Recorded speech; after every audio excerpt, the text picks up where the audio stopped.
मागच्या पिरियडला आपण connective tissue संपवलेलं होतं पहा, म्हणजे पूर्ण झालं होतं आपलं कनेक्टिव्ह टिश्यू पर्यंत. Today we will see muscular tissue. First, their characteristics. The muscle cells are elongated, म्हणजे ते लांब आहेत, म्हणून त्याला मसल फायबर म्हटलेलं आहे. Hence it is called as muscle fiber. Cells are elongated. This is the first characteristics. Second one is externally it is covered by membrane. That membrane is called sarcolemma. हे बाहेरचं आवरण आहे pass, त्याला काय म्हणायचे? Outer membrane is called as sarcolemma. And the cytoplasm of this muscle fiber is called sarcoplasm. याच्यामध्ये जे cytoplasm आहे त्या सायटोप्लाझमला काय म्हणतात? सार्कोप्लाझम. And in sarcoplasm we get numerous myofibrils. त्यामध्ये समजा आता इथं मायोफायब्रिल्स आपल्याला येतात. हा एक आपण जर मसल घेतला तर त्याच्यात असे न्यूमरस मायोफायब्रिल्स आहेत. Numerous. And that myofibrils are one or many nucleated. म्हणजे दे मे बी युनिन्युक्लिएटेड. युनि म्हणजे सिंगल म्हणतो आपण, किंवा अनेक न्यूक्लिया आहे त्यामध्ये, न्यूक्लियस आहे. That depends on type of muscle fibre. कुठला मसल फायबर आहे त्यानुसार ते. काही मसल फायबर मध्ये काय मिळणार तुम्हाला? सिंगल न्यूक्लियस मिळणार आहे, काहींमध्ये जास्त न्यूक्लियस मिळणार आहे. ही नंतरची कॅरेक्टरिस्टिक आहे, one two many nucleated. On stimulation, these muscle fibers contract and decrease in length. त्यामुळे त्याला दुसरं नाव दिलेलं आहे, कॉन्ट्रॅक्टाइल टिश्यू. त्याला काय म्हणायचं? कारण ते कॉन्ट्रॅक्ट स्टिम्युलेशन मिळालं ते कॉन्ट्रॅक्ट होतात. कॉन्ट्रॅक्ट झाले का लेंथ कमी होणार आहे पहा, म्हणून त्याला कॉन्ट्रॅक्टाइल टिश्यू म्हटलेले आहे पहा. हेच मसल घ्यायचे आपले. आपल्याला हात वर करायचा म्हणलं हे कॉन्ट्रॅक्ट होणार आहेत पहा. हे बघा, हे कॉन्ट्रॅक्ट झाले, लेंथ कमी झाली तर बेली तयार होते. पण याला कॉन्ट्रॅक्टाइल टिश्यू म्हणतात पहा. Again it is vascular tissue having numerous blood vessels. इथं ब्लड वेसल्स भरपूर प्रमाणात आहेत, म्हणून त्याला व्हास्क्युलर टिश्यू म्हटलेले आहे. In addition to this vascular tissue innervated by nerves. त्याच्या बाहेरून पण तुम्हाला नर्व्ह पण मिळणार आहे. Muscle cells contain many mitochondria. ह्या मसल फायबर मध्ये आपल्याला काय मिळणार आहे? न्यूमरस मायटोकॉन्ड्रिया मिळणार आहे, भरपूर प्रमाणात मायटोकॉन्ड्रिया आहेत. मायटोकॉन्ड्रिया कशाला लागतात आपल्याला? तर आपल्याला एनर्जी मिळणार आहे. म्हणजे रेस्पिरेशन म्हणजे म्हणतो आपण, तिथे या मायटोकॉन्ड्रियामध्ये तिथे एनर्जी रिलीज होणार आहे, म्हणजे एटीपी तयार होणार आहे. ती एनर्जी आपण युटिलाइज करत असतो. म्हणजे असे ह्या काय झाल्या कॅरेक्टरिस्टिक्स ऑफ मस्क्युलर टिश्यू. म्हणजे सेल्स आर इलॉंगेटेड. बाहेरच्या मेम्ब्रेनला सार्कोलेमा म्हणतात, सायटोप्लाझमला सार्कोप्लाझम म्हणतात. त्या सार्कोप्लाझम मध्ये न्यूमरस मायोफायब्रिल्स आहेत. मग मायोफायब्रिल्स मध्ये पुन्हा वन टू मेनी न्यूक्लिया आहे, आणि they are able to get on stimulation they contract and decrease in length, so called contractile tissue. Even it is vascular tissue having numerous blood vessels. त्या ठिकाणी अनेक number of म्हणजे many blood vessels आहेत. आणि in addition to दिस त्यामध्ये काय सांगितलेलं आपण? मायटोकॉन्ड्रिया. त्यामध्ये भरपूर प्रमाणात मायटोकॉन्ड्रिया आहेत. ह्या जनरल कॅरेक्टरिस्टिक झाल्या मस्क्युलर टिश्यू. मस्क्युलर त्याचे टाईप जर बघितले आपण, टाइप्स 3 टाइप्स आहेत पहा. Already I have written one here, striated muscle fibre. दुसरा टाइप येणार आहे पहा स्मूथ मसल फायबर, किंवा त्याला अनस्ट्रायडेड पण म्हणतात, स्मूथ मसल. आणि तिसरा जो प्रकार आहे तो एक कार्डियक मसल. Cardiac muscle. तर यातला आपण आज पहिले एकच बघणार आहे. Already I have drawn figure here. You observe carefully. आता यात काय कॅरेक्टरिस्टिक येणार आहे, इंडिव्हिज्युअल फायबर्स मध्ये काय सांगणार आहे आपण, ते कॅरेक्टर सांगणार आहे. बघूया.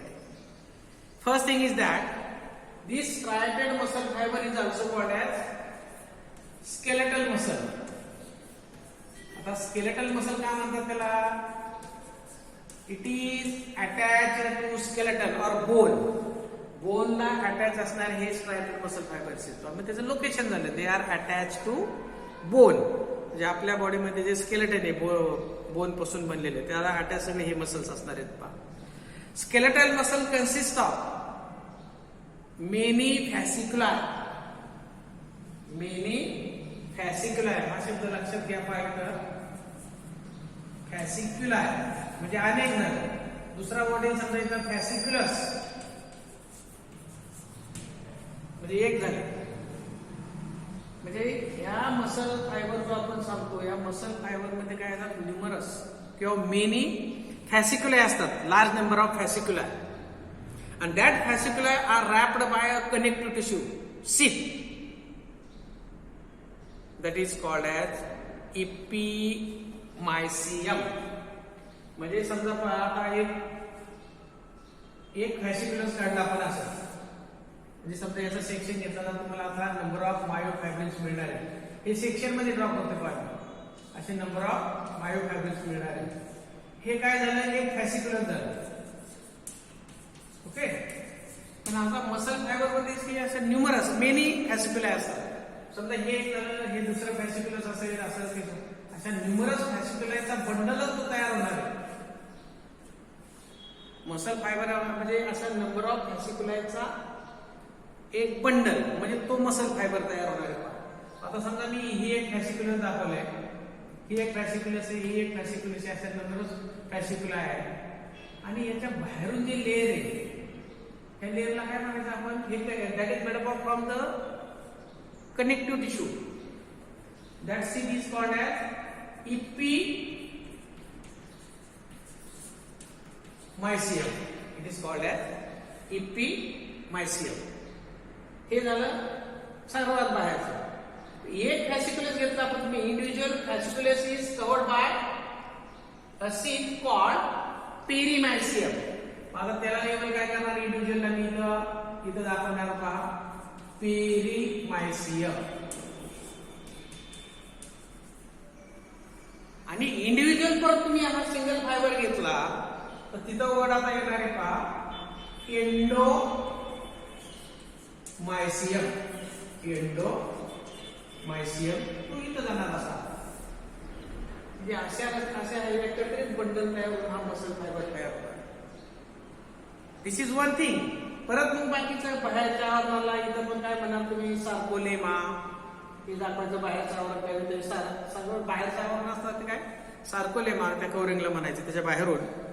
In addition to this cytoplasm पुन्हा त्या सेलमध्ये असणारा सायटोप्लाझमला काय म्हणायचं, पुन्हा सार्कोप्लाझमच म्हणणार आहे आपण. आणि in sarcoplasm we get parallelly arrange numerous myofibrils. Numerous myofibrils. That's why what happened? Nucleus is shifted towards the periphery. हे पाही मसल फायबरच्या हे एका कडेला दाखवलेले आहे, पेरिफेरीला गेलेली आहे. न्यूमरस मायोफायब्रिल्स मुळे न्यूक्लियस काय होती, शिफ्ट होती, पेरिफेरीला जाणार.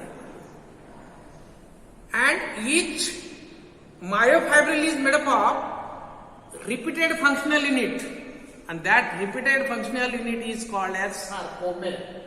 या ठिकाणी बघा तुम्ही आता हे रिपीटेड युनिट आहे. हे एक युनिट असणार, परत असे युनिट, असे अनेक युनिट आहेत. इथं मी दाखवलेले हे जे हा एवढं सार्कोमेर म्हणायचं आपण. Actually that is the area between two Z line. हे काय झालं, सार्कोमेर. आणि this is the functional unit of striated muscle fibre. म्हणजे मसल फायबरचं ते फंक्शनल युनिट म्हणायचं. ओके. त्यानंतर काय सांगायचं तुम्हाला, each sarcomere has a dark band. आता सार्कोमेर हा एवढा सार्कोमेर दाखवलेला आपण दोन झेड लाईनचा मधलं जे एरिया पूर्ण काय झाला या ठिकाणी सार्कोमेअर झाला 2 झेड लाईन्स मधला. त्याच्यात तुम्हाला काय मिळणार आहे, डार्क बँड. म्हणजे आता इथं लेबल केलेले आहे आपण हे डार्क बँड, किंवा आता हा म्हणा, हा तुम्ही इथं काय म्हणाल याला, dark band. Okay, it is also called an anisotropic band. हे डार्क रे, लाईट पासच होणार नाही त्याकडून, म्हणून तर त्याला डार्क म्हटलेले, किंवा अनायसोट्रॉपिक बँड म्हणायचे. अनायसोट्रॉपिक तो शब्द असा असणार आहे पहा, ANISOTROPIC, अनायसोट्रॉपिक बँड. म्हणून इथे ब्रॅकेट मध्ये मी लिहिलं ए बँड, म्हणजे डार्क बँड पण म्हणतात किंवा अनायसोट्रॉपिक बँड पण म्हणतात. In the middle of the dark band we get H zone, म्हणजे फक्त हा एवढा एरिया पहा. ऍक्च्युली एवढा पूर्ण डार्क बँड आहे, त्यातला हा जो मिडलला सेंटरला जो एरिया येतो, इथं दाखवलेला आपण तो सेंटरचा एरिया, त्याला एच झोन म्हणायचं. आणि in H zone we get M line, म्हणजे थोडस ते मिडलला असणारी डिस्क येते. जसं 2 जॉईंटच्या मध्ये आपण वायसर टाकतो, तसे झेड लाईन वायसर समजा तुम्ही 2 ह्याच्यामध्ये येणारे जॉईंटला जसं मध्ये वायसर टाकतात, लाईक दॅट, त्या लाईन म्हटलेल्या. याच्या झोन मध्ये कुठली लाईन येणार आहे, एम लाईन येणार. हे झालं डार्क बँड बाबतीत. त्यानंतर on either side of dark band, म्हणजे डार्क बँडच्या दोन्ही बाजूला आपण कुठे वी गेट लाईट बँड. काय मिळणार तुम्हाला, लाईट बँड मिळणार आहे पहा. आणि it is also called as isotropic band, म्हणून ते इथं लिहिलेलं आहे I band, isotropic band. Light colour आहे पहा, कसं असणार आहे, लाईट. नंतरची कॅरेक्टरिस्टिक्स काय सांगायचं तुम्हाला या ठिकाणी, डार्क बँड मध्ये 2 प्रकारचे प्रोटीन्स मिळणार आहेत पहा तुम्हाला. One is myosin and second one is actin. Myosin आणि ऍक्टिन असे 2 काय जे प्रोटीन्स, म्हणजे ह्या डार्क बँड मध्ये तुम्हाला ते मिळतील. पण लाईट बँड मध्ये हा जो लाईट बँड आहे, हा किंवा हा खाली घ्या, ह्या लाईट बँड मध्ये काय मिळणार आहे तुम्हाला, ओनली ऍक्टिन, ओनली ऍक्टिन हे प्रोटीन्स मिळणार आहे. यात दोन्ही मायोसिन आणि ऍक्टिन दोन्ही मिळतात. Here in the middle of light band, in the middle of light band we get, आता लाईट बँड हा एवढाच आहे, बरोबर आहे. ओके, त्याच्या मिडलला काय मिळत आहे तुम्हाला, झेड लाईन मिळणार आहे. आणि त्या 2 झेड लाईन्स मधला अंतर जे त्याला काय म्हणतो आपण, functional unit that start muscle fibres, आणि त्याला काय म्हणायचंय, सार्कोमेअर म्हणायचे. काय म्हणायचं, सार्कोमेअर. ओके, त्यानंतर myosin is thick while actin is thin. And आणखी काय काय सांगता येईल तुम्हाला, myosin thick and dark colour, आणि ऍक्टिन कसं सांगायचं, थिन आणि लाईट कलर, थिन आणि लाईट कलर. मग ह्या मस्क्युलर टिश्यूचा रोल काय आहे, फंक्शन काय आहे, तर इथं तुम्हाला काय सांगायचं, they bring about voluntary movements of the body. आता हे मी आता हे